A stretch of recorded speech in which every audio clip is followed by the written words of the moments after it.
a werewolf romance audiobook written by Selena Faxi for entertainment only. Enjoy. Prologue. 30 years ago, the moon hung full and silver over Millbrook Falls as 20-year-old Phoenix Whitmore stood at the edge of Shadow Peak Cliff, her heart shattering with each word that fell from Kane Nightshade's lips. "I can't accept this bond, Phoenix." His voice carried the authority of a future alpha, but she could hear the tremor beneath. At 22, Kane was everything she'd ever dreamed of. Tall, powerful, with storm-gray eyes that usually looked at her like she was his entire world. Not tonight. Tonight, those eyes were cold, distant. "My father has made it clear. The Shadow Moon bloodline is extinct. You're nobody, Phoenix. Just a human adopted by wolves." Phoenix wrapped her arms around herself, the autumn wind cutting through her thin sweater. "But the mate bond, you feel it too. I know you do."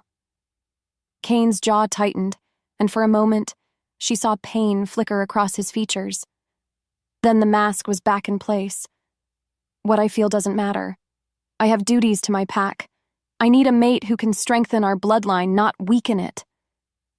The words hit her like physical blows. Weaken it. Worthless. Nobody. "Kane, please. It's Alpha Nightshade to you now." He turned away, his broad shoulders rigid. "You should leave Millbrook Falls, Phoenix. There's nothing for you here."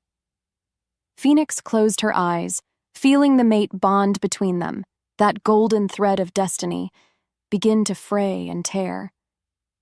When she opened them, tears blurred her vision, but her voice was steady. "You're right. There's nothing for me here." She turned and walked away, each step taking her farther from the only home she'd ever known, from the only man she'd ever loved. Behind her, she heard Kane's sharp intake of breath, as if he wanted to call her back, but he didn't. 30 years later, Phoenix Whitmore would return to Millbrook Falls, no longer the broken girl who'd fled in the night. She was a woman forged by fire, scarred but not defeated. And Kane Nightshade would learn that some bonds, once broken, come back stronger than ever. The Phoenix, after all, always rises from the ashes. Chapter 1. New Beginnings. The scent of cinnamon and vanilla filled the morning air as Phoenix Whitmore pulled the last batch of her signature honey wheat rolls from the industrial oven. At 50, she moved with the grace of a woman who had learned to find strength in simple, beautiful things. Her auburn hair, now streaked with silver, was pulled back in a practical bun, and her green eyes held depths that spoke of both pain overcome and wisdom earned. "Perfect," she murmured, setting the golden loaves on cooling racks. The bakery, her bakery, was everything she'd dreamed of during those long, dark years of her marriage. Exposed brick walls, warm wood counters, and the gentle hum of contentment that came from creating something with her own hands. The bell above the door chimed, and Phoenix looked up to see Meredith Chen, the local florist, entering with an armload of autumn blooms. "Oh, Phoenix, it smells like heaven in here." Meredith beamed, setting down her flowers. "I brought these for your grand opening tomorrow. Sunflowers and maple leaves, perfect for October." Phoenix's heart warmed. In the 6 months since she'd arrived in Millbrook Falls, the town had embraced her in ways she'd never expected. No one here knew about her past, about the girl who'd once been rejected by their most powerful alpha. She was simply Phoenix, the divorced woman who made the best bread this side of the mountains. "They're beautiful, Meredith, thank you." Phoenix arranged the flowers in a large mason jar, their golden petals catching the morning light streaming through the windows. "I can't believe tomorrow is finally—" Crack. The lights flickered and died. The hum of the refrigeration unit stopped. In the sudden darkness, Phoenix felt something she hadn't experienced in 30 years, a prickling awareness along her spine, as if the very air around her was charged with electricity. "Power outage?" Meredith asked, her voice uncertain. Phoenix moved toward the electrical panel, her bare feet silent on the worn wooden floors. The moment her fingers touched the metal box, sparks flew and the lights blazed back to life with startling intensity. "That's odd," Phoenix said, pulling her hand back. The skin on her palm tingled, warm and strange. The weather's been clear all week? What she didn't say was that this was the third accident this week. The oven had malfunctioned Monday, heating to dangerous temperatures before somehow fixing itself. Tuesday, every glass jar in the place had cracked simultaneously, then mysteriously fused back together. And now this. "Well, at least it's working now," Meredith said, though her expression remained troubled. "I should get back to the shop. Good luck tomorrow, Phoenix. The whole town's excited." After Meredith left, Phoenix stood alone in her bakery, surrounded by the fruits of her labor. At 50, she was finally living the life she'd always wanted. She had her own business, her own space, her own identity separate from the broken girl who'd fled this town or the battered woman who'd endured 15 years of marriage to Marcus Vale. She wouldn't let anything, not strange accidents, not past ghosts, destroy what she'd built. But as she turned back to her bread, Phoenix couldn't shake the feeling that something was coming, something that would change everything. The honey wheat rolls, she noticed, had risen higher than they ever had before, golden and perfect as if touched by magic. Before we continue, let's start the watch party. Where are you listening from? We'll love to see how far the story has gone. Thanks. Now let's continue the story. Chapter 2. The Alpha's Discovery. Kane Nightshade stood at the floor-to-ceiling windows of his penthouse office, watching the sunset paint the mountains in shades of gold and crimson. At 52, he commanded one of the largest technology empires on the West Coast, his company Nightshade Industries pioneering advances in renewable energy and sustainable development. But tonight, his attention wasn't on quarterly reports or board meetings. It was on the disturbances. "The electromagnetic readings are off the charts," his beta, Trevor Morrison, said from behind him. "Whatever's causing them is centered right in the heart of town." Kane's jaw tightened. For the past week, his territory had been experiencing supernatural anomalies, power surges, electronic malfunctions, and something else. Something that made his wolf pace restlessly beneath his skin, alert and hungry in a way he hadn't felt in decades. "Any theories?" Kane asked, turning from the window. He'd aged well, his black hair now silver at the temples, his storm-gray eyes as sharp as ever.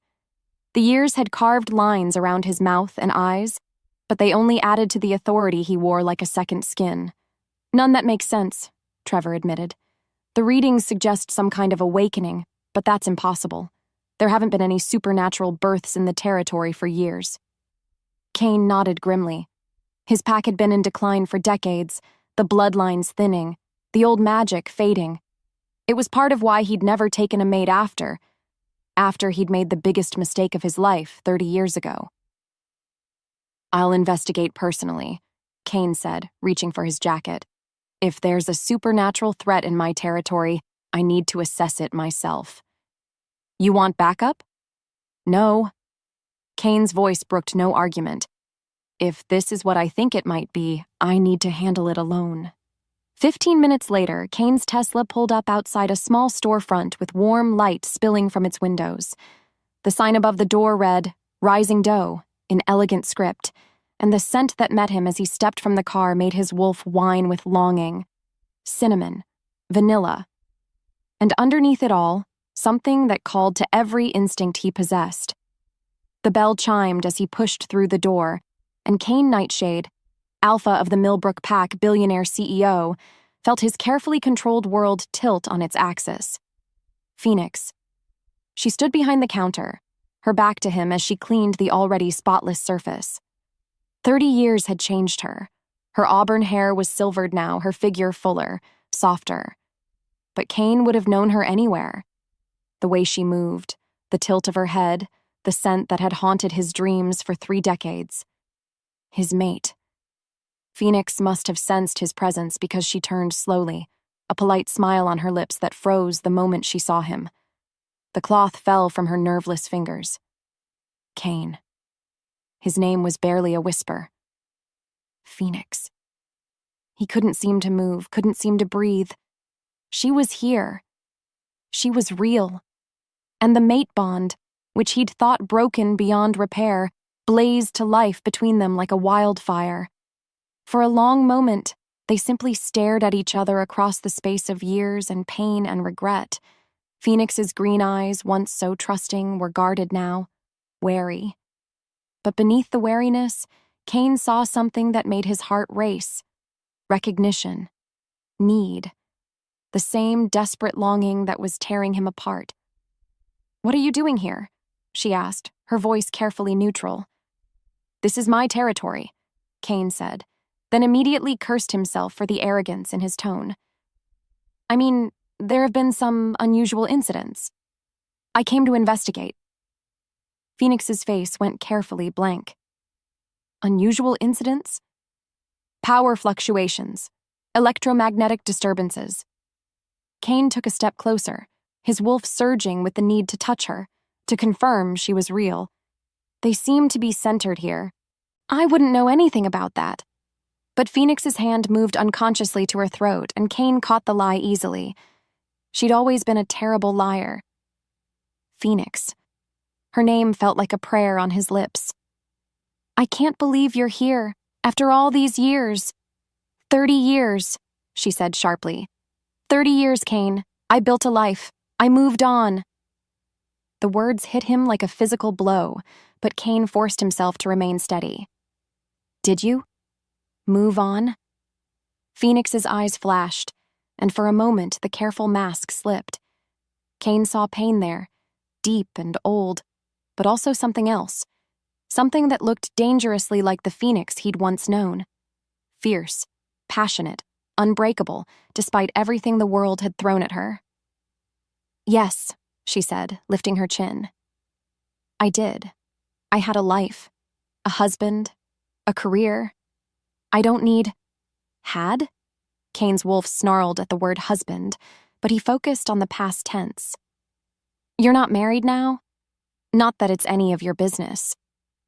Phoenix moved around the counter, putting distance between them, but Kane could scent her emotions, hurt, anger, but underneath it all, the same desperate need that was clawing at his chest. "You made it very clear 30 years ago that I wasn't worth your time, Alpha Nightshade. What's changed?" "Everything," Kane wanted to say. "Everything and nothing." Instead, he said, "You're in danger, Phoenix. These disturbances, they're not natural. Something is stirring in the supernatural community, and you're at the center of it." Phoenix stopped moving, her back still to him. "What do you mean?"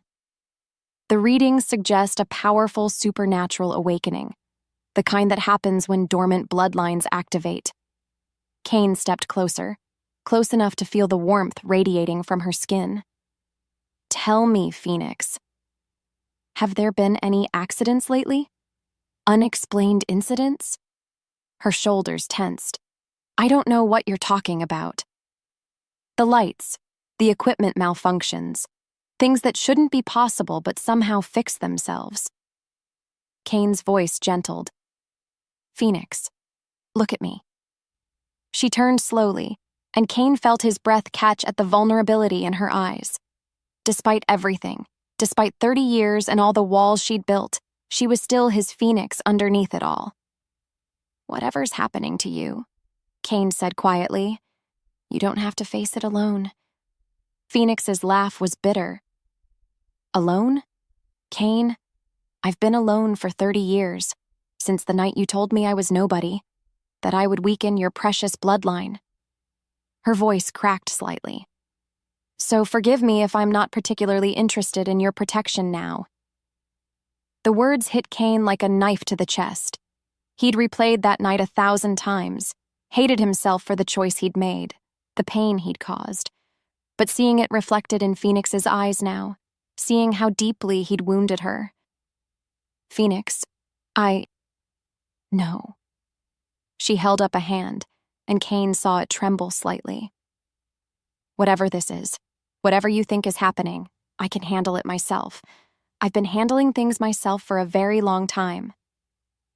Kane wanted to argue, wanted to tell her about the real dangers stirring in the supernatural world, about the threats that could target a newly awakened bloodline, but one look at Phoenix's face told him she wasn't ready to hear it. Not yet. "If you need anything," he began. "I won't." Phoenix's voice was steady now, resolved. "Goodbye, Kane." It was a dismissal, clear and final. But as Kane turned to leave, he caught the way Phoenix's hands gripped the counter, knuckles white with strain. He saw the longing she tried to hide, the way her body swayed slightly toward him despite her words. The mate bond pulsed between them, wounded but unbroken. At the door, Kane paused. "Phoenix?" She didn't turn around. "What?" "Welcome home." Kane left her standing in the warm light of her bakery, surrounded by the scent of bread and cinnamon and dreams made manifest. But he could feel her watching him through the window as he drove away, and his wolf howled with the need to turn around, to claim what had always been his. 30 years ago, he'd let Phoenix Whitmore walk out of his life. He wouldn't make that mistake again. Chapter 3. Bloodline Revelations. The ancient oak table in Kane's private study bore witness to countless pack meetings over the decades, its surface scarred with age and secrets. But tonight, as Kane sat across from Elena Vasquez, his pack's historian and keeper of bloodline records, he felt the weight of history pressing down on him like never before. "You're certain it's her?" Elena asked, her weathered hands turning the pages of a leather-bound tome that predated the founding of Millbrook Falls. At 73, Elena was the oldest member of their pack, her memory stretching back to times when magic flowed freely through the mountains. Kane nodded, his wolf restless beneath his skin. 3 days had passed since his encounter with Phoenix at the bakery, and he hadn't been able to focus on anything else. The electromagnetic readings, the power fluctuations, they're all centered on her location. And the timing.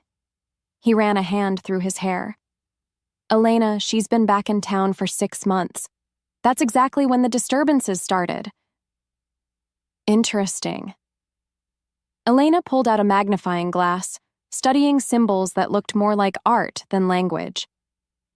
"Tell me again what you remember about her adoption." Kane's jaw tightened. "Not much.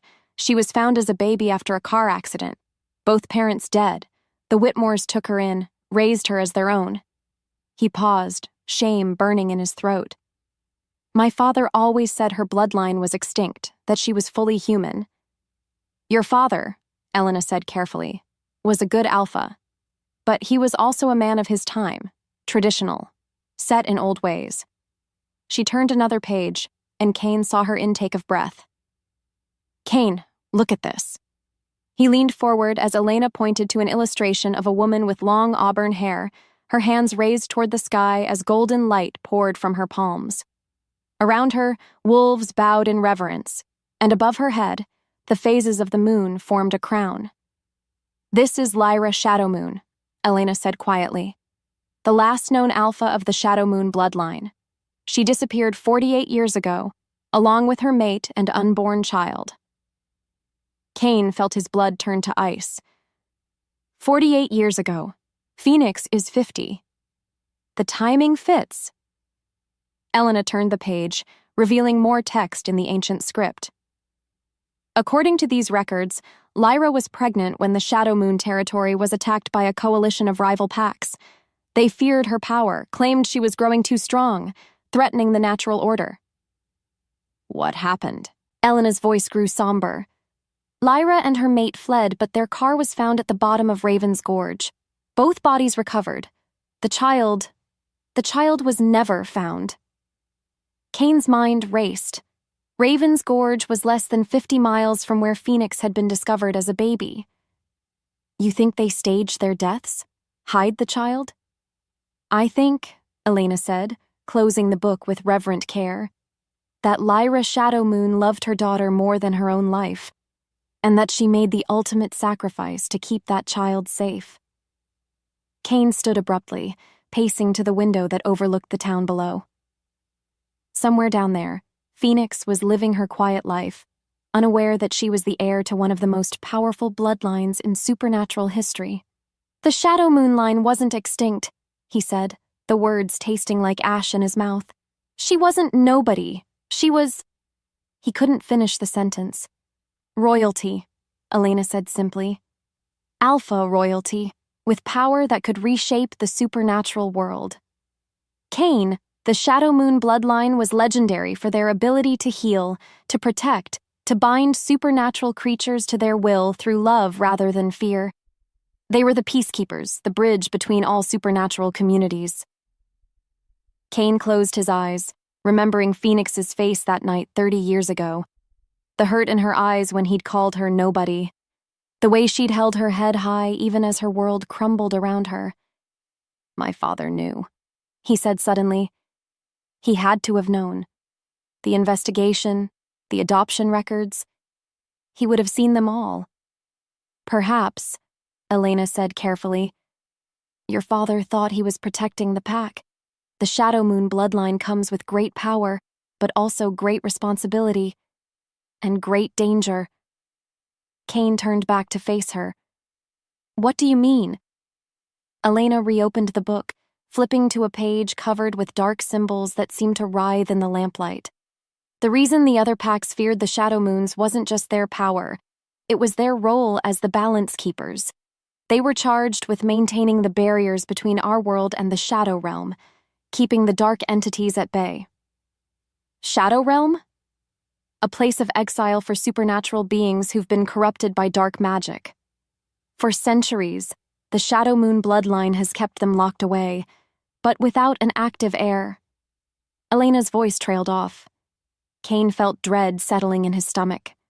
The barriers are weakening. More than weakening. According to these texts, without a Shadow Moon heir to renew the binding spells, the barriers will fail completely within a year of the bloodline's awakening. Phoenix's powers are just manifesting now? Elena nodded grimly. Dormant bloodlines often activate during times of great emotional stress or trauma. Your meeting with her 3 nights ago, the mate bond recognition, could have been the catalyst. Cain's wolf snarled with protective fury. She's been through enough trauma for one lifetime. Her marriage?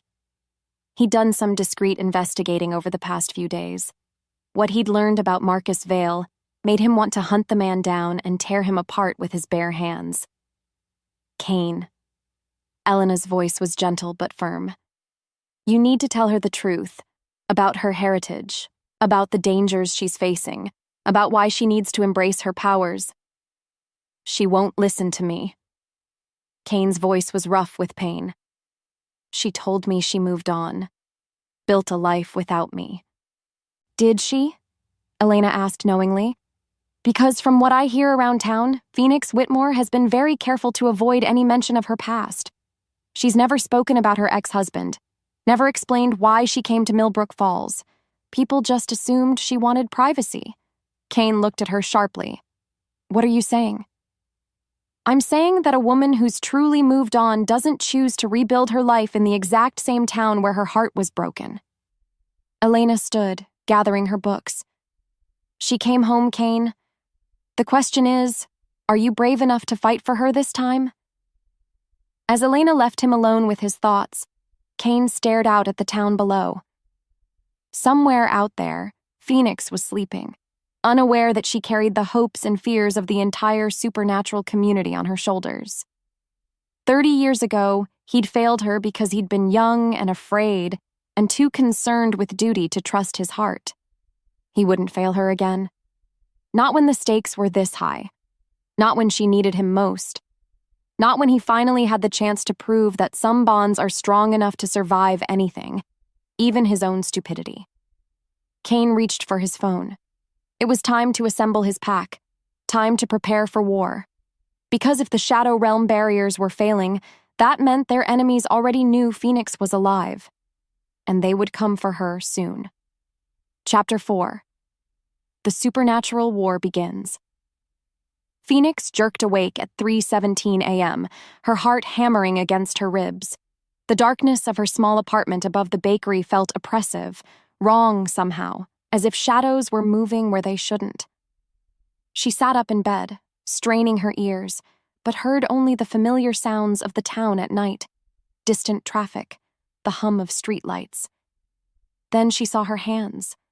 A soft golden glow emanated from her palms, pulsing gently like a heartbeat. Phoenix stared in shock, watching as the light grew brighter, casting dancing shadows on her bedroom walls. "What the hell?" she whispered, turning her hands over. The glow seemed to come from within her skin, warm and strangely comforting despite its impossibility. A crash from downstairs made her freeze, glass shattering, followed by an inhuman growl that raised every hair on her body. Phoenix grabbed the baseball bat she kept beside her bed, a habit from her marriage that had never quite left her, and crept to the top of the stairs. The glow from her hands had faded, leaving her in darkness. "Hello?" she called softly. "If someone's down there, I'm calling the police." The growl came again, closer this time, followed by a sound like claws scraping against wood. Phoenix's breath caught in her throat. That wasn't human. That wasn't even an animal. She fumbled for her phone, but before she could dial, something slammed against the door at the bottom of the stairs.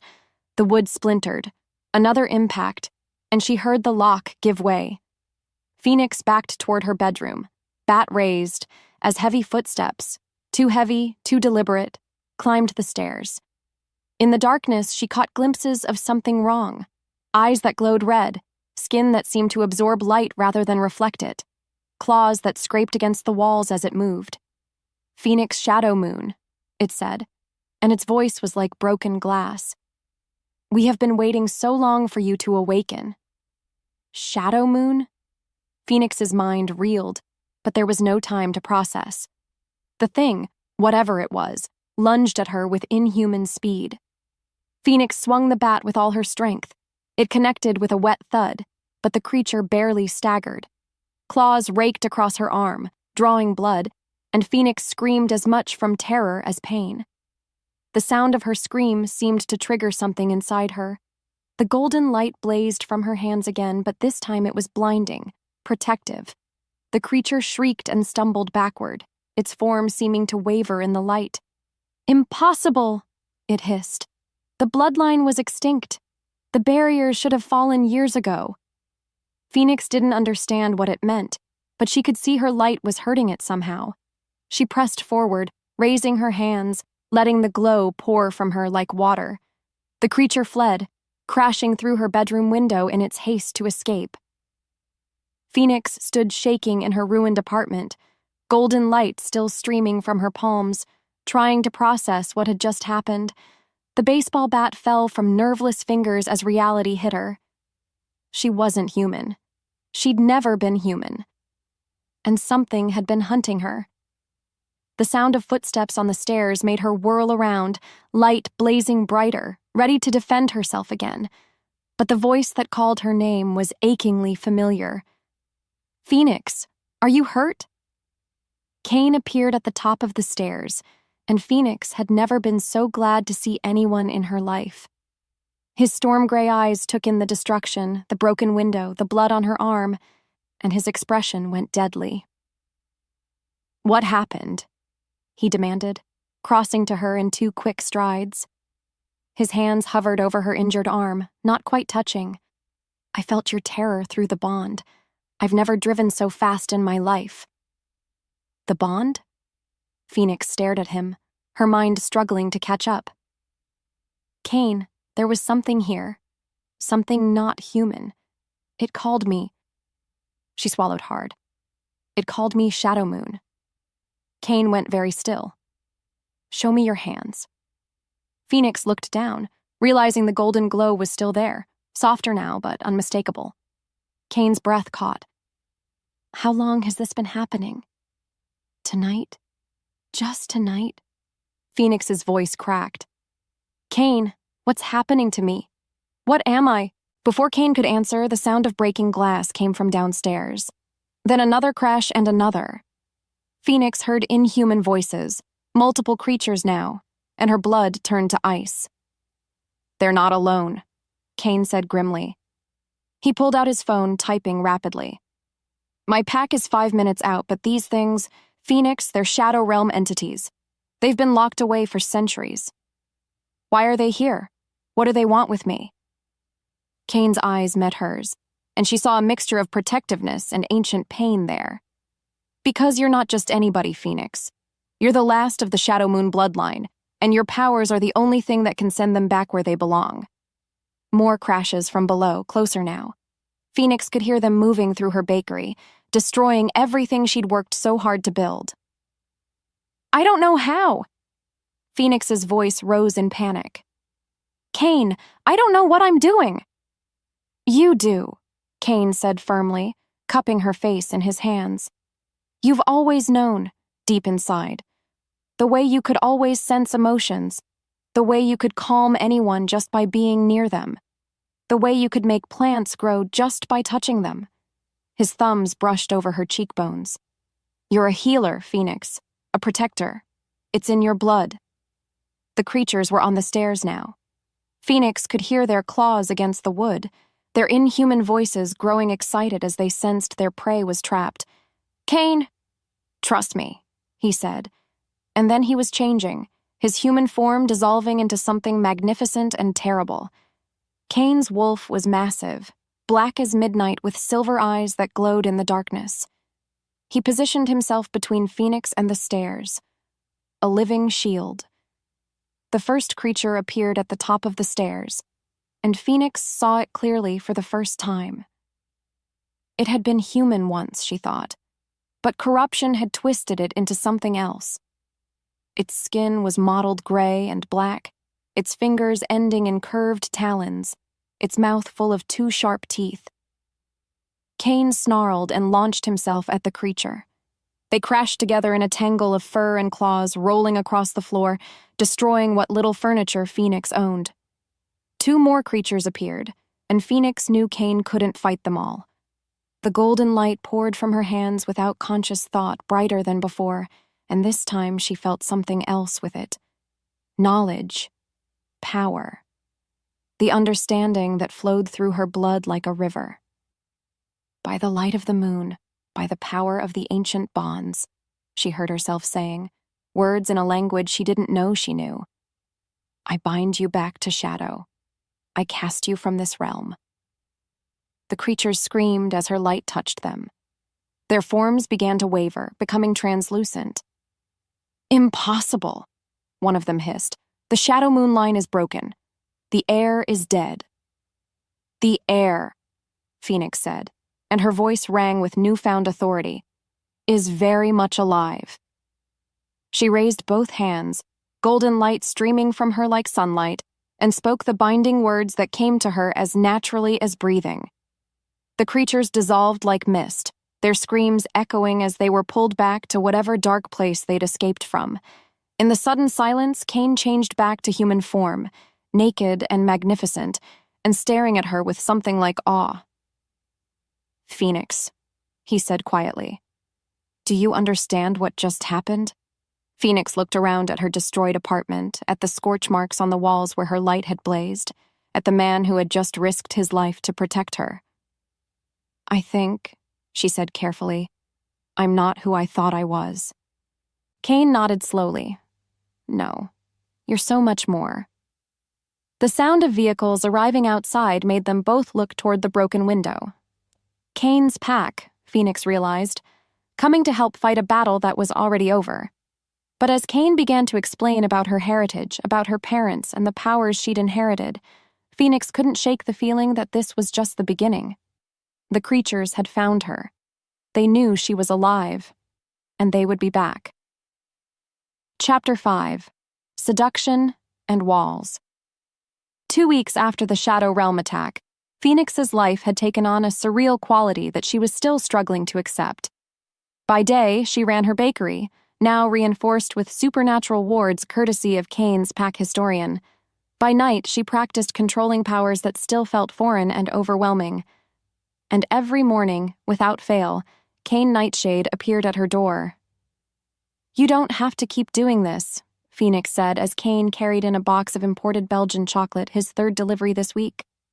The morning sun caught the silver in his hair, and Phoenix tried not to notice how well his charcoal suit fit his still impressive frame. Doing what? Kane set the box on her newly replaced counter with careful precision. His storm gray eyes met hers with an innocence that didn't fool her for a second. Playing grocery delivery service. I can order my own supplies. I'm sure you can. Kane's lips quivered in the first genuine smile she'd seen from him in 30 years. But can you get Valrhona chocolate at wholesale prices with next-day delivery? Phoenix tried to maintain her stern expression, but the chocolate was exceptional quality, and they both knew it. Fine. Thank you for the chocolate. You're welcome. Kane didn't move to leave. Instead, he leaned against the counter in that casual way that made her too aware of his broad shoulders, his long legs, the way his presence seemed to fill her small bakery. What are you making today? Chocolate croissants? Phoenix turned away, busying herself with measuring flour. Having Kane in her space every morning was playing havoc with her carefully rebuilt equilibrium. Elena's been craving them. Kane's pack historian had become a regular customer and, to Phoenix's surprise, something approaching a friend.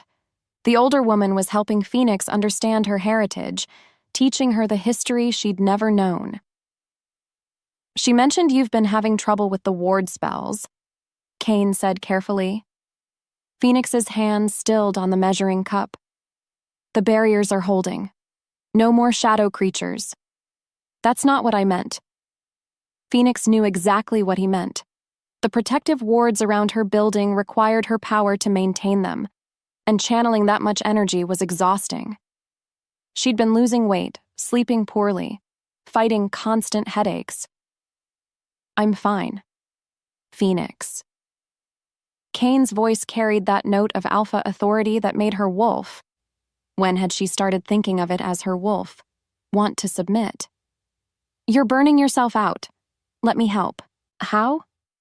She turned to face him, flour dusting her apron. By taking over my life? By making decisions for me like you did 30 years ago? Kane's face went carefully blank. That's not what I'm doing. Isn't it? Phoenix set down the measuring cup with more force than necessary. The security upgrades I didn't ask for, the pack members who just happened to patrol past my shop every hour. Elena checks on me daily. She crossed her arms. I'm not your responsibility, Kane. You're my mate. The words hung between them like a challenge. Phoenix felt her heart skip, but she forced herself to remain steady. I was your mate 30 years ago, too, she said quietly. That didn't stop you from rejecting me. Kane flinched as if she'd slapped him. Phoenix, I don't need your protection. I don't need your guilt-driven attention. Phoenix moved to the sink, turning her back to him. I need you to leave me alone. She heard him move, felt the heat of his body as he came up behind her. Not touching, but close enough that she could smell his scent. Cedar and rain, and something uniquely him that made her pulse quicken. Is that really what you want? Kane's voice was low, intimate. For me to leave you alone? Phoenix closed her eyes, her hands gripping the edge of the sink. She could feel the mate bond humming between them, stronger now that her powers had awakened. Every instinct she possessed screamed at her to turn around, to let him hold her, to give in to the connection that had never really gone away. Yes, she lied. Kane was quiet for a long moment. Then she felt his hand, gentle as a whisper, brush a strand of hair away from her neck. Phoenix shivered at the contact. Your wolf says otherwise, Kane murmured against her ear. Phoenix's breath caught. She hadn't realized Kane could sense her supernatural side so clearly. My wolf doesn't know what's good for me, Phoenix said, but her voice came out breathier than she intended. Kane's laugh was soft and knowing. Your wolf knows exactly what's good for you. She's been trying to tell you for weeks. Phoenix turned around, intending to tell him to back off, to give her space. But the movement brought her chest to chest with Kane, trapped between his body and the sink. This close, she could see the flecks of silver in his gray eyes, could feel the controlled strength in his frame. "Kane," she started, but his name came out like a plea instead of a protest. "I dream about you," Kane said suddenly, his voice rough with honesty. "Every night for 30 years, I dream about that night on the cliff, about letting you walk away, about all the different ways I could have fought for you instead of choosing duty over my heart." Phoenix's resolve wavered. "Kane—" "I was a coward," he continued, his hands coming up to frame her face. "A young, stupid coward who thought he knew better than fate, who thought pack politics mattered more than the woman who made him whole." "Stop." Phoenix's voice cracked. "You can't just say these things now. You can't just—" "Can't what? Tell you the truth? That I've regretted that night every day since? That seeing you again feels like coming back to life?" Kane's thumbs brushed over her cheekbones, the same gentle gesture from their youth that used to make her melt. "Phoenix, I know I don't deserve a second chance. I know I hurt you in ways that can't be undone. But I also know that what's between us never dies." Phoenix stared up at him, her heart warring with her head. Everything about Kane called to her, his scent, his touch, the way he looked at her like she was his salvation. But the walls she'd built around her heart were strong, built from years of pain and disappointment. "I can't," she whispered. "I won't let you break me again." Kane's expression crumpled with pain, but he didn't let go of her. "Then don't let me. Stay strong, fight me, challenge me, but don't shut me out completely." His voice dropped to a whisper. "Please, Phoenix, let me prove I'm not the same man who let you go." Before Phoenix could respond, the bell above the door chimed. She jerked away from Kane, smoothing her apron with shaking hands as Meredith entered with her usual cheerful smile. "Good morning. I hope I'm not interrupting anything," Meredith said, though her knowing look suggested she'd seen exactly what she'd interrupted. "Not at all," Phoenix said quickly. "Kane was just leaving." Kane straightened, his expression unreadable. "I'll see you tomorrow, Phoenix." It wasn't a question.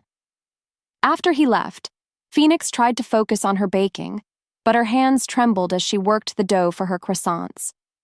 Kane's words echoed in her mind, along with the memory of his touch, the warmth in his eyes when he looked at her. "I dream about you." Phoenix had dreams too. Dreams where she was 20 again, trusting and hopeful, believing that love could conquer anything. Dreams where Kane chose her over duty, where they built a life together, where she never had to learn that some breaks never fully heal. But dreams were dangerous things for a woman who'd learned the hard way that reality was often cruel. As the morning progressed, Phoenix threw herself into her work with determined focus. She had customers to serve, a business to run, a life to live that didn't revolve around storm-gray eyes and promises that came 30 years too late. But when she looked up from arranging pastries in the display case and caught sight of Kane's car still parked across the street, her carefully constructed walls cracked just a little. He wasn't giving up. And despite everything, despite the fear and the pain and the very rational voice in her head warning her to be careful, Phoenix found herself hoping he wouldn't. Chapter 6. Past Wounds Exposed. Phoenix was closing the bakery when she felt the familiar prickle of supernatural awareness along her spine, but this time the sensation was different, colder, more menacing than the warm pulse she'd learned to associate with Kane's presence. She looked up from wiping down the counter to see a man standing outside her shop, his face pressed against the glass. Even after 2 years of divorce proceedings and another year of blessed silence, she recognized Marcus Vale immediately. Her ex-husband looked the same as always. Average height, brown hair thinning at the crown, pale blue eyes that had once seemed kind but had revealed their true coldness over 15 years of marriage. He wore an expensive suit that Phoenix knew she'd paid for, back when her marketing career had supported his artistic pursuits. The sight of him made her stomach clench with the old, familiar fear. Marcus smiled when he saw her notice him. That same charming smile that had fooled her parents, her friends, everyone who'd met him during their marriage. He tried the door handle, finding it locked, then knocked politely. Phoenix considered ignoring him, staying inside until he went away. But she'd learned during their marriage that avoiding Marcus only made things worse. Better to face him head-on, get it over with. She unlocked the door, keeping the chain engaged so it would only open a few inches. "Hello, Phoenix," Marcus said pleasantly. "You look well." "What do you want, Marcus?" Phoenix kept her voice steady, professional. She'd learned not to show weakness around him. "Can a man check on his ex-wife? I heard you'd started a little business. I'm proud of you." His tone was warm, affectionate, the voice he'd used in public, never when they were alone. "We're divorced. You have no right to check on me." Phoenix started to close the door, but Marcus put his foot in the gap. "Don't be like that, sweetheart. I've come a long way to see you. The least you could do is invite me in." "No." The word came out sharper than Phoenix intended, and she saw Marcus's expression flicker, just for a moment, into the cold mask she remembered. "Phoenix." His voice carried a warning note that made her instinctively step back. "We need to talk. There are some financial matters from the divorce that need to be settled. Our divorce was finalized 18 months ago. Everything was settled." "Not everything." Marcus pushed against the door, testing the chain. "Some assets have come to light, inheritance matters, family money that should have been disclosed during proceedings." Phoenix felt ice run through her veins. "What are you talking about?" "Seems your birth parents weren't as poor as everyone thought. There's money, Phoenix. A lot of money. And as your husband for 15 years, I'm entitled to half." "You're not my husband anymore." Marcus's smile turned predatory. "Ah, but I was when you inherited, which makes it community property." He leaned closer to the gap in the door. "So you see, sweetheart, we do need to talk." Phoenix knew he was lying. She'd inherited nothing, had no money beyond what she'd saved to start the bakery. But Marcus had always been good at twisting the truth, at making her doubt herself. "I don't know what you're talking about," she said firmly. "And I want you to leave." "Or what? You'll call the police?" Marcus laughed. "Phoenix, darling, you know better than that. You know how this works." The words hit her like a physical blow, carrying the weight of 15 years of psychological manipulation. All the times she'd threatened to leave, to call for help, only to be reminded that no one would believe her, that she had no proof, that Marcus was too charming, too well-connected, too careful to leave evidence. Phoenix's hands began to shake, and she hated herself for the reaction. She was stronger now. She'd built a new life, discovered powers she'd never imagined. She wasn't the same broken woman who'd finally found the courage to leave him. But old fears died hard. "Let me in, Phoenix," Marcus said, his voice taking on that coaxing tone she remembered. "We can work this out like civilized people. You don't want to make this difficult." Phoenix felt the golden glow starting to build in her palms, her power responding to her emotional distress. She clenched her fists, trying to suppress it. The last thing she needed was Marcus seeing something he couldn't explain. "I said no, Marcus. Leave, or I will call the police." "And tell them what? That your ex-husband came to discuss financial matters? That he knocked on your door during business hours?" Marcus's smile was cold now. All pretense dropped. "You always were dramatic, Phoenix, making mountains out of molehills." The familiar pattern of his manipulation made Phoenix feel sick. The way he could make her actions seem unreasonable, her fears seem foolish. During their marriage, she'd learned to second-guess every instinct, to doubt every feeling. "You know what I think?" Marcus continued conversationally. "I think you've been hiding assets all along. This little bakery, this new life, it's all funded by money that belongs to me. And I'm going to prove it." "You're delusional." "Am I? We'll see. I've hired investigators, Phoenix. They're very good at finding hidden money, secret accounts. And when they do..." Marcus shrugged. Well, let's just say the courts don't look kindly on people who hide assets during divorce proceedings. Phoenix felt the walls closing in, the old helplessness threatening to swamp her. This was exactly what Marcus did. He found her weaknesses, her fears, and used them against her, made her feel small and powerless and alone. But she wasn't alone anymore.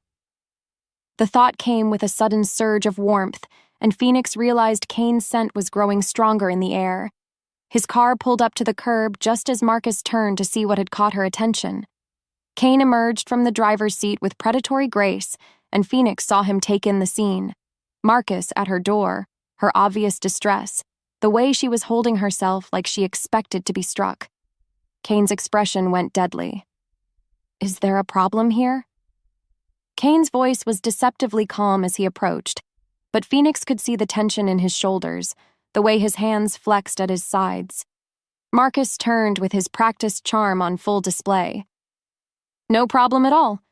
Just catching up with my ex-wife. And you are?" "Someone who cares about Phoenix's well-being." Kane stopped just behind Marcus, and Phoenix was struck by the contrast between them. Where Marcus was average and soft, Kane was tall and powerful. Where Marcus radiated fake charm, Kane emanated genuine authority. "How nice for her," Marcus said pleasantly. "Though this is really a private matter between family."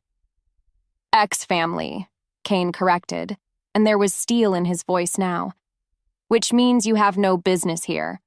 Marcus's facade slipped slightly. "Now see here." "No, you see here." Kane moved closer, and though he didn't touch Marcus, Phoenix saw her ex-husband instinctively step back. "Phoenix asked you to leave. I suggest you do so." "This is between me and my wife." "Ex-wife," Kane repeated, his voice dropping to a growl that made Phoenix's wolf stir restlessly. "And she's under my protection now." Marcus looked between Kane and Phoenix, his expression calculating. Phoenix could practically see the wheels turning in his head, assessing this new threat to his plans. "Well," Marcus said finally, stepping away from the door, "I can see you've moved on, Phoenix. Though I must say, your taste in men hasn't improved much." Kane took a step forward, and Marcus quickly continued. "But this isn't over. There are still legal matters to resolve. I'll be in touch through my attorney." He walked away without looking back, but Phoenix could feel his malice lingering in the air like a toxic cloud. Kane waited until Marcus's rental car disappeared around the corner before turning to her. "Are you all right?" Phoenix tried to answer, but the words wouldn't come. Now that the immediate threat was gone, reaction was setting in. Her hands shook as she tried to unlock the chain on the door, and she fumbled with the simple mechanism. "Phoenix." Kane's voice was gentle now, concerned. "Let me in."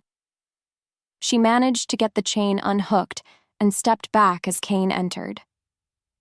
The moment he was inside, her carefully constructed control crumbled.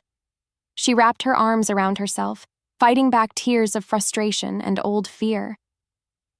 "How did he find me?" she whispered. "I was so careful. I changed my name back, didn't leave a forwarding address." "Phoenix, look at me." Kane's hands settled on her shoulders, warm and steady. "He can't hurt you anymore." "You don't understand." Phoenix looked up at him, seeing her own pain reflected in his eyes. "Marcus doesn't need to hit me to hurt me. He's good at making people doubt themselves, making them feel crazy. He'll find a way to destroy this place, this life I've built." Kane's jaw tightened. "No, he won't. You don't know that. He always wins, Kane. Always. He's patient and smart, and he knows exactly how to—" Kane silenced her with a kiss. It was soft, gentle, nothing like the passionate encounters of their youth. This was comfort and promise and fierce protection all rolled into one. Phoenix felt herself melting into him despite every wall she'd built, every reason she had to keep him at arm's length. When they broke apart, Kane rested his forehead against hers. "Phoenix," he said quietly, "I need you to listen to me. That man, Whatever he did to you, however he made you feel, that's not who you are. You're the strongest woman I've ever known. You survived 15 years with him and still managed to build something beautiful. His hands cupped her face. And you're not facing him alone this time. Kane, I failed you once, Kane said, his voice rough with emotion. I let fear and duty and other people's expectations keep me from fighting for you. I won't make that mistake again. Phoenix stared up at him, seeing the truth in his eyes. The regret, the determination, the love that had never really died despite 30 years and all the pain between them. I'm scared, she admitted, the words barely a whisper. I know. Kane's thumb brushed across her cheek. But you don't have to be scared alone. For the first time in longer than she could remember, Phoenix let herself lean on someone else's strength. Let herself believe that maybe, just maybe, she didn't have to face the darkness alone. Outside, storm clouds gathered over Millbrook Falls, and Phoenix couldn't shake the feeling that Marcus's visit was just the beginning of a much larger storm. But with Kane's arms around her, she felt ready to weather whatever came next. Ladies, I need to know what you think. Phoenix just discovered she's supernatural royalty, the last of the powerful Shadow Moon bloodline, and Kane is desperate to protect her. But here's the thing. He's the same man who rejected her 30 years ago because he thought she was nobody. Now he's bringing her expensive chocolates, hovering around her bakery, and claiming he wants to keep her safe. But Phoenix has walls built from 15 years of an abusive marriage, and she's not ready to trust him again. Asterisk, asterisk. So here's my question for you, gorgeous ladies. Asterisk, asterisk. Do you think Phoenix should give Kane a real second chance? Or is she right to keep those walls up and protect her heart? Asterisk, asterisk. Drop your thoughts in the comments. Are you team make him grovel more or team give love another try? Asterisk, asterisk. And here's the really juicy part. Kane's pack is literally dying from a supernatural plague, and Phoenix might be the only one who can save them. But it would require her to complete the mate bond with Kane, which means trusting him with everything. What would you do if you were Phoenix? Risk your heart to save innocent lives or protect yourself first? Let me know below. I read every comment. And don't worry, we're about to dive into the steamy part where things get very interesting between these two. Hit that notification bell so you don't miss what happens next. Chapter 7. The Pack's Desperate Hour. The emergency pack meeting convened at midnight in the Great Hall of Kane's estate, the ancient stone walls bearing witness to centuries of supernatural gatherings. Phoenix sat at Kane's right hand, the traditional position of a Luna, though she hadn't officially accepted the role, watching as pack members filed in with grim expressions. They were dying. Elena spread the medical reports across the massive oak table, her weathered hands shaking slightly. 3 more this week, she announced without preamble. Sarah Coleman, age 28, David Reeves, 34, and... Her voice broke slightly. Little Emma Hartwell. She was only 16. A collective intake of breath swept through the assembled wolves. Phoenix felt her heart clench as she recognized the names, customers from her bakery, people who'd welcomed her to town with kindness and warmth. The supernatural plague is accelerating, Elena continued. Whatever's causing it, it's targeting our strongest wolves first. The alphas, the betas, the ones with the purest bloodlines. Kane's second in command, Trevor Morrison, stepped forward. His usual robust health had deteriorated visibly over the past week. His skin was pale, his movements stiff, and Phoenix could scent the sickness on him. The other packs are reporting similar losses, Trevor said, his voice hoarse. The Riverside pack has lost half their members in the past month, the Mountain Crest pack. He paused, swallowing hard. There's only a handful left. Phoenix listened to the reports with growing horror. When she'd learned about her heritage 3 weeks ago, she'd thought the threat was limited to Shadow Realm entities. She hadn't realized there was a plague ravaging the supernatural community. What about the healers? asked Dr. Jennifer Walsh, the pack's physician. The human doctors can't find anything wrong. All the blood tests come back normal, but the wolves are just fading. Elena's ancient eyes found phoenixes across the table. There are no healers left with the power to stop this. All the old bloodlines have been diluted or lost, except one. Every gaze in the room turned to Phoenix, and she felt the weight of their desperate hope pressing down on her like a physical force. I don't know how to heal a plague, Phoenix said quietly. I can barely control my own powers. You healed Mrs. Patterson's arthritis just by touching her hand, Kane said gently. And when Tommy Chen cut himself in the bakery, your touch sealed the wound instantly. Phoenix shook her head. Those were small things. Accidents. This is... She gestured helplessly at the reports. This is beyond anything I understand. A young woman Phoenix recognized as Maria Santos stood up from the back of the room. She was one of Kane's patrol wolves, barely 25, but the sickness had already begun to claim her. Dark circles shadowed her eyes, and her olive skin had taken on an unhealthy pallor. Luna, Maria said, using the title Phoenix hadn't accepted. My daughter is only 3 years old. She's starting to show symptoms. Tears ran down Maria's cheeks. Please, if there's any chance you can help. Phoenix felt her heart break. She looked around the room at all the faces, people who'd become more than neighbors, more than customers. They'd become her community, her family in ways she'd never expected. The Shadow Realm entities, Elena said suddenly, her voice sharp with realization. This plague, it's connected to their escape, isn't it? Kane nodded grimly. We think so. Every time the barriers weaken, more of them slip through. And everywhere they go, this sickness follows. It's not just a plague, Phoenix said, understanding dawning with horrible clarity. It's a corruption. They're poisoning the spiritual essence of every supernatural being they encounter. Which means, Elena said quietly, that sealing the barriers isn't enough anymore. The damage is already done. The corruption has to be cleansed. Phoenix stood abruptly, pacing to the massive windows that overlooked the town below. Millbrook Falls looked peaceful in the moonlight, but she could sense the wrongness spreading through it like ink through water. Even if I could figure out how to cleanse corruption on that scale, Phoenix said, it would require more power than I possess. I can barely maintain the wards around my bakery. What about the mate bond? Kane asked quietly. Phoenix turned to face him. What do you mean? Elena leaned forward eagerly. Alpha-Luna bonds don't just create emotional connections, they amplify supernatural abilities exponentially. A mated pair can channel power levels that would be impossible individually. But that would require...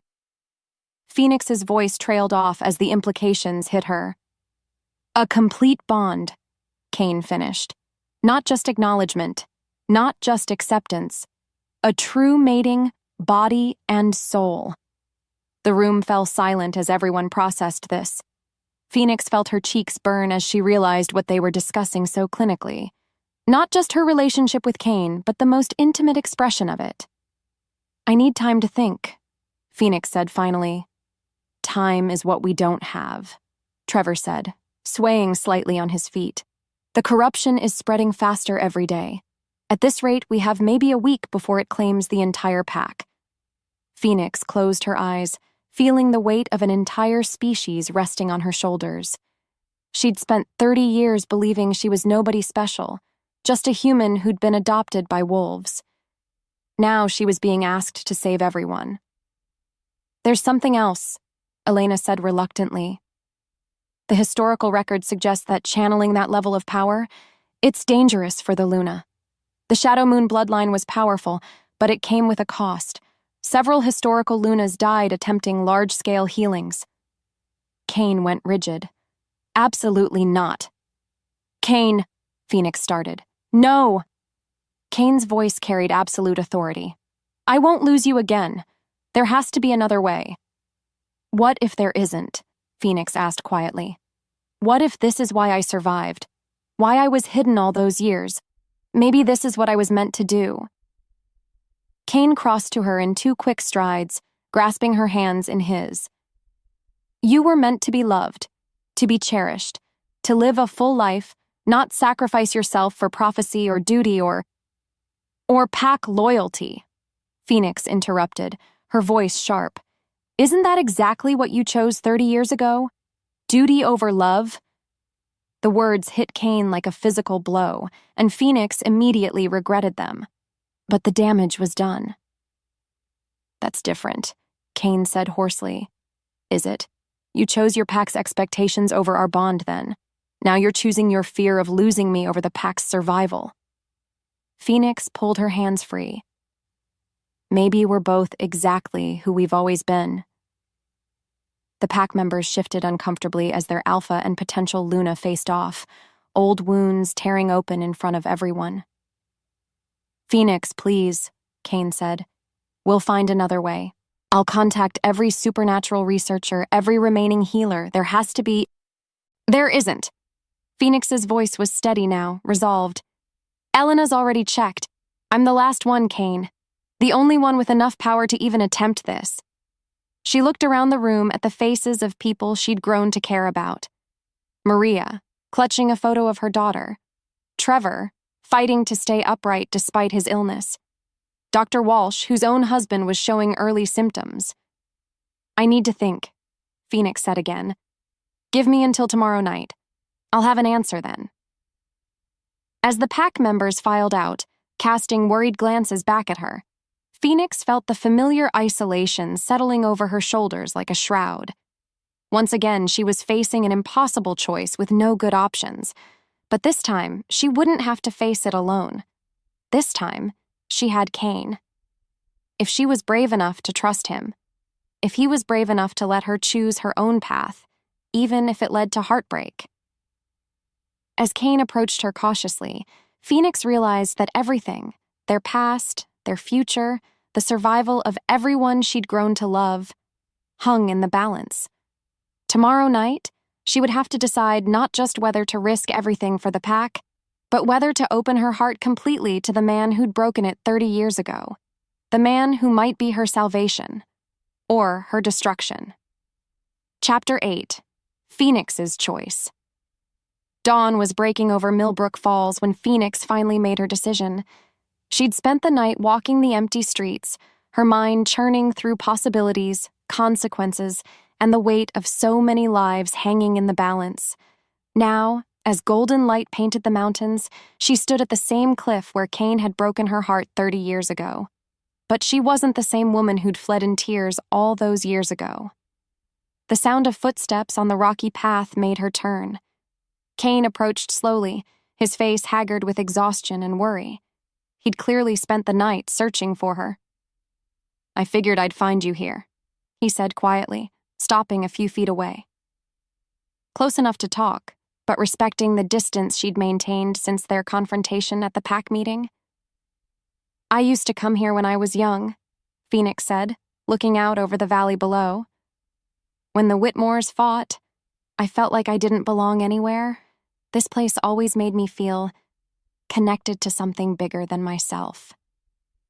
Kane nodded, his storm gray eyes studying her profile. Have you made your decision? Phoenix was quiet for a long moment, watching the sun climb higher in the sky. Do you remember what you said to me that night? When you rejected the bond? Kane flinched. Phoenix, I've regretted those words every day since... You said I was nobody, Phoenix continued as if he hadn't spoken. That I would weaken your bloodline, that there was nothing for me in Millbrook Falls. I was wrong, about everything. Phoenix finally turned to face him. Yes, you were, but not in the way you think. Kane's brow furrowed in confusion. You were wrong because you thought being nobody made me less than, Phoenix said. But being nobody meant I was free to become anybody I chose. You were wrong because you thought my bloodline was extinct, but it was just sleeping, waiting for the right moment to awaken. And you were wrong because you thought there was nothing for me here, when actually, this place was always my destiny. Cain took a step closer. Phoenix. I'm going to do it, she said simply. The cleansing ritual. Tonight. Cain's face went white. No. We agreed to find another way. You decided to find another way. I never agreed to anything. Phoenix's voice was calm, but underneath it lay steel. Cain, 3 more people died overnight. Children are starting to show symptoms. How many more do you want me to let die while we chase solutions that don't exist? I want you to live. Cain's control finally cracked, his voice raw with anguish. Phoenix, you could die attempting this. The historical records say that some shadow moon Lunas died, yes, but others succeeded. Others saved their people and lived to tell about it. Phoenix moved closer, close enough to see the pain etched in every line of Cain's face. The difference was whether they had a mate strong enough to anchor them. Cain went very still. What are you saying? I'm saying that if we do this, if we complete the bond and attempt the cleansing, we have to trust each other completely. No holding back, no walls, no fear. Phoenix's voice softened. I have to trust that you won't let me fall too deep into the power, and you have to trust that I'm strong enough to come back to you. Cain cupped her face in his hands, his thumbs brushing over her cheekbones in the gesture she remembered from their youth. Phoenix, I can't lose you again. I won't survive it a second time. Then don't lose me, Phoenix said simply. Be my anchor. Be my strength. Be the mate you were always meant to be. Cain's eyes searched hers, and Phoenix saw the moment he understood. This wasn't just about saving the pack. This was about finally, truly completing what had been broken 30 years ago. The mating bond, Cain said quietly. You want to complete it. Tonight. I want to trust you, Phoenix corrected. I want to stop being afraid of being hurt, being abandoned, being rejected. I want to believe that some bonds really are unbreakable. Cain pulled her closer, resting his forehead against hers. Phoenix, you're the strongest person I know. But what if we fail? Phoenix finished. What if I die? What if the ritual doesn't work? She smiled softly. Cain, I've spent 30 years living in fear of what-ifs, fear of trusting the wrong person, fear of being vulnerable, fear of not being enough. I'm tired of being afraid. Cain's hands tightened on her face. I love you. I've loved you for 30 years, through every mistake, every regret, every moment I convinced myself I'd lost you forever. The words Phoenix had dreamed of hearing for half her life washed over her like warm honey. I love you too. I never stopped. Cain kissed her then, soft and desperate and full of promises. When they broke apart, his eyes held a determination that hadn't been there before. Tonight, he said, we do this together. Together, Phoenix agreed. As they walked back toward town, hand in hand, Phoenix felt something shift inside her. The golden power that had felt foreign and overwhelming now pulsed in rhythm with her heartbeat, and she could sense Cain's strength flowing alongside it like 2 rivers joining into one mighty current. Tonight, she would risk everything, her life, her heart, her carefully rebuilt world, on the chance that love really could conquer all. Tonight, the Phoenix would either rise triumphant from the ashes of her past or burn away completely in the attempt. But for the first time in 30 years, Phoenix Whitmore faced the future without fear. She faced it with hope. Chapter 9. Claiming Their Bond. The ancient stone circle on Shadow Peak Cliff had stood for centuries, older than the town, older than recorded history. As the full moon rose over Millbrook Falls, Phoenix felt the power thrumming in the air, responding to her presence, recognizing her bloodline. The entire pack had gathered in respectful silence, forming a larger circle around the sacred stones. But Phoenix only had eyes for Cain, who stood opposite her in the center of the circle, magnificent in the moonlight. Elena approached carrying an ornate silver chalice filled with spring water from the sacred grove. "The waters will bind your life forces," she explained quietly. "Once you drink, your souls will be joined. There will be no going back." Phoenix nodded, her hands steady despite the magnitude of what they were about to attempt. The cleansing ritual would require power beyond anything she'd ever channeled, and without the complete mate bond to anchor her, she could be lost forever in the supernatural currents. "Are you ready?" Kane asked, his voice carrying clearly in the crisp night air. Phoenix met his eyes, seeing her own determination reflected there. "I've been ready for 30 years. Elena began the ancient words, speaking in the old language that resonated in Phoenix's bones. The pack members joined in, their voices rising and falling in harmonies that seemed to make the very air shimmer. Kane lifted the chalice first, his storm-gray eyes never leaving Phoenix's face. "With this bond, I pledge my life to yours, my strength to your strength, my soul to your soul." He drank deeply and passed the chalice to Phoenix. Phoenix accepted it with hands that glowed softly golden in the moonlight. "With this bond, I pledge my life to yours, my power to your power, my heart to your heart." The water tasted like starlight and promises. The moment it touched Phoenix's lips, she felt Kane's presence explode through her consciousness. Not just his thoughts or emotions, but the very essence of who he was. Strong, protective, filled with 3 decades of regret and love and desperate hope. Phoenix gasped as power surged between them, Kane's alpha strength combining with her Shadow Moon heritage in ways that made her feel like she could reshape reality with a thought. "Phoenix," Kane's voice was rough with wonder and desire. "I can feel everything. Your power, your pain, your love," Phoenix finished, stepping into his arms. "I can feel yours too." Kane's mouth claimed hers in a kiss that was both tender and desperate. 30 years of longing poured into a single moment of connection.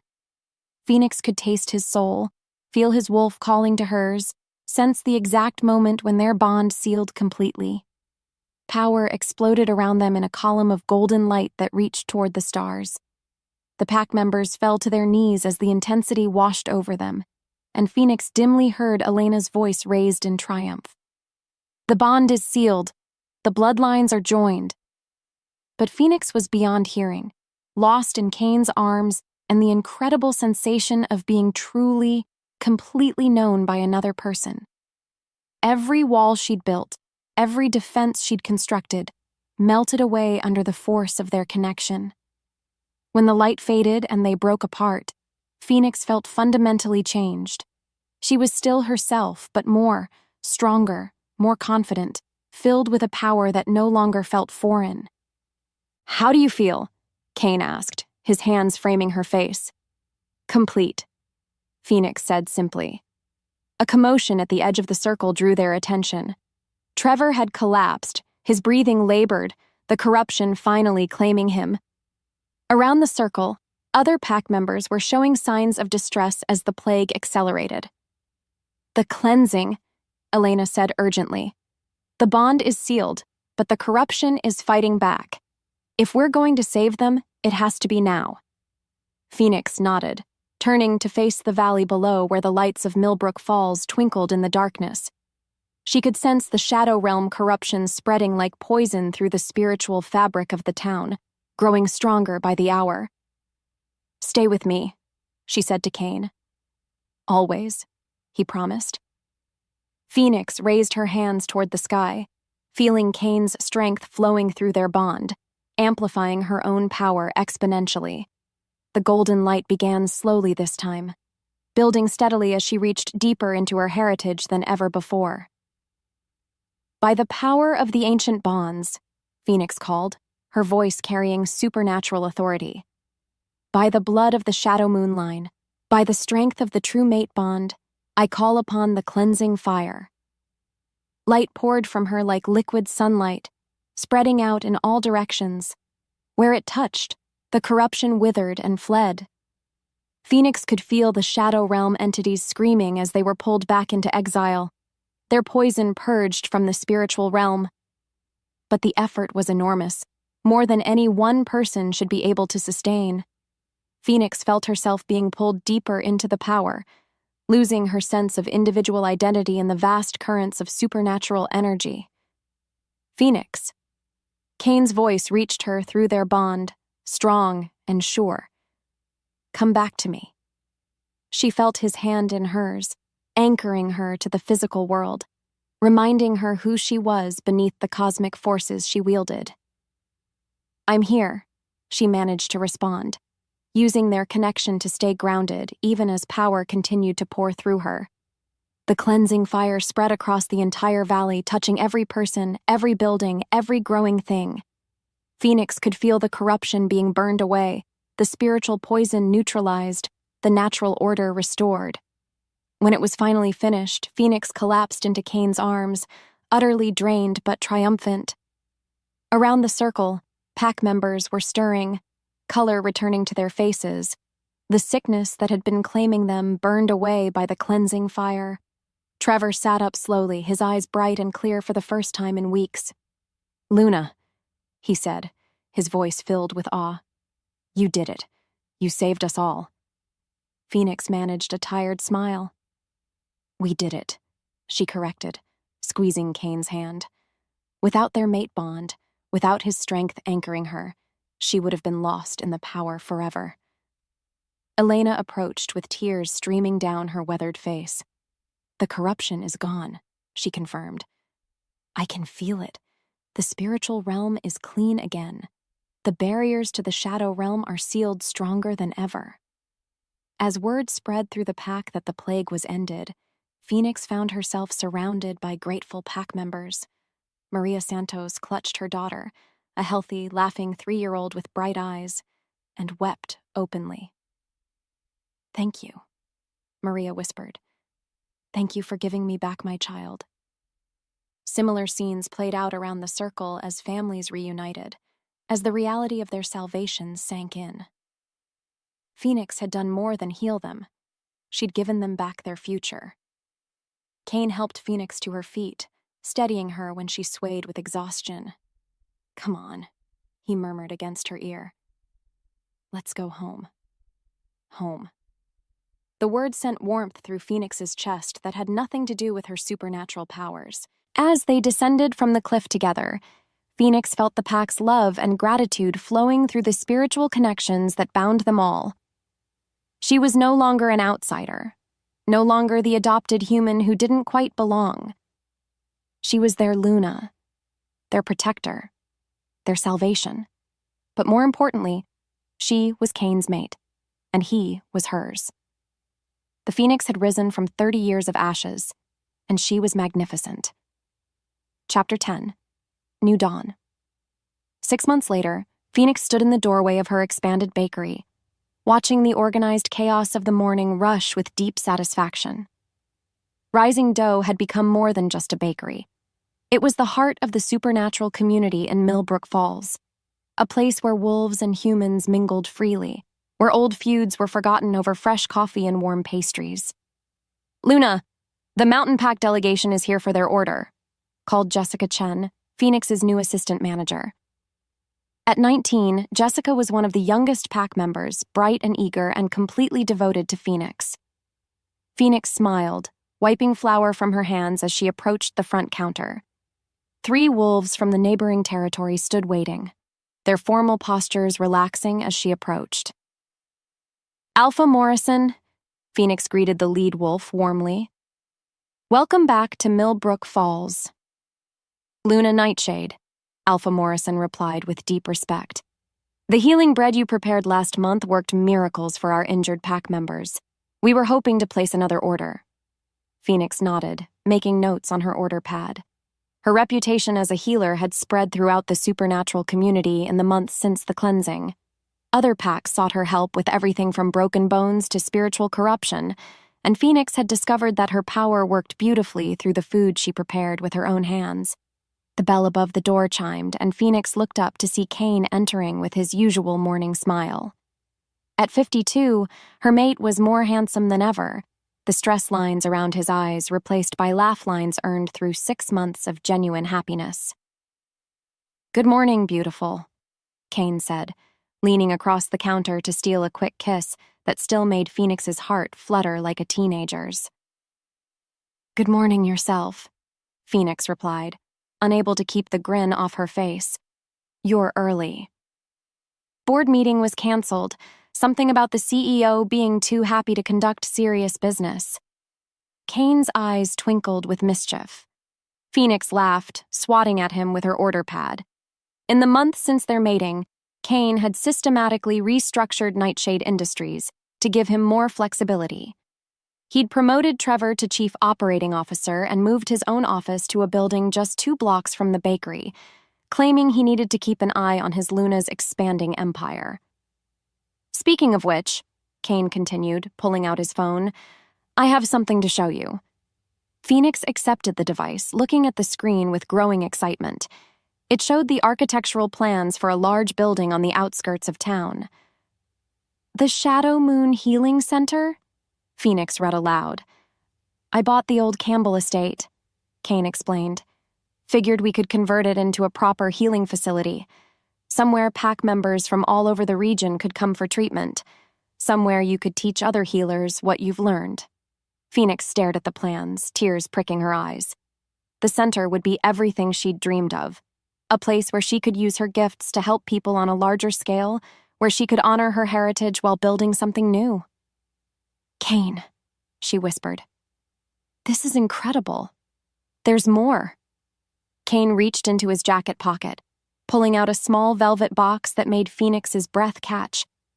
"I know we're already mated, already bonded in every way that matters to wolves, but I wanted to ask you properly this time the way I should have 30 years ago." Kane dropped to one knee right there in the middle of her busy bakery, and Phoenix felt her world narrow to just the two of them. "Phoenix Whitmore," Kane said, his voice carrying clearly over the sudden hush that had fallen over the shop. "Will you marry me? Will you let me spend the rest of my life proving that some bonds really are unbreakable?" The ring was perfect, a simple band of white gold set with a stone that seemed to capture moonlight and hold it. But it was the love in Kane's eyes that made Phoenix's answer inevitable. "Yes," she whispered, then louder. "Yes!" The bakery erupted in cheers and applause as Kane slipped the ring onto her finger and kissed her with 30 years' worth of love and promise.